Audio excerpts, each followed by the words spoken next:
പ്രഭാത വിചാരത്തിൻ്റെ ഏറ്റവും പുതിയ എപ്പിസോഡിലേക്ക് എല്ലാ പ്രിയപ്പെട്ടവർക്കും ഹൃദ്യമായ സ്വാഗതം. തകർന്നുപോയ പല ജീവിതങ്ങളിലെയും വലിയ വില്ലൻ എന്ന് പറയുന്നത് തെറ്റിദ്ധാരണകളായിരുന്നു. ചില ധാരണകളെ നമ്മുടെ മനസ്സിൻ്റെ ഉള്ളിൽ സുരക്ഷിതമായി വെച്ച് അതിനെ ഊതി വീർപ്പിച്ച് പർവ്വതീകരിച്ച് ജീവിതത്തിൻ്റെ രസം കെടുത്തി കളയുകയാണ് പലപ്പോഴും. എന്നാൽ അതിലൂടെ ശാരീരികവും മാനസികവുമായ അസ്വസ്ഥതകൾ നമുക്ക് അനുഭവിക്കേണ്ടതായിട്ട് വരുന്നുണ്ട്. ജീവിതത്തിൻ്റെ താളം തന്നെ ഒരു പക്ഷേ നഷ്ടപ്പെട്ടു പോകുന്നതായിട്ട് നമ്മൾ തിരിച്ചറിയുന്നുണ്ട്.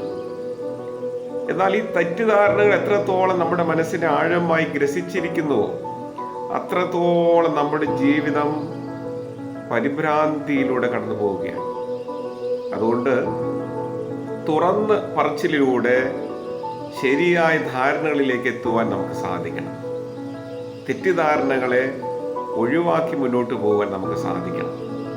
അങ്ങനെ വരുമ്പോൾ മനസ്സും ശരീരവും നമ്മുടെ ചിന്തകളൊക്കെ ശുദ്ധീകരിക്കപ്പെടും. അതിന് ഇന്നത്തെ പ്രഭാത വിചാരം നമുക്ക് മുഖാന്തരമായിട്ട് തീരട്ടെ എന്ന് പ്രാർത്ഥിക്കുന്നു. ശരിയായ ധാരണകളെ നമുക്ക് ഉൾക്കൊള്ളാം. തെറ്റിദ്ധാരണകളെ നമ്മുടെ ജീവിതത്തിൽ നിന്ന് അകറ്റി നിർത്താം. ജീവിതത്തെ ഭാസുരമായി നമുക്ക് കെട്ടിപ്പടുക്കാം. ദൈവം അതിന് ഭാഗ്യം നൽകട്ടെ എന്ന് പ്രാർത്ഥിക്കുന്നു. എല്ലാവർക്കും ശാന്തമായ ഒരു പ്രഭാതവും സമാധാന സമൃദ്ധമായ ഒരു നല്ല ദിനവും ആശംസിക്കുന്നു. ദൈവം നമ്മെ അനുഗ്രഹിക്കട്ടെ.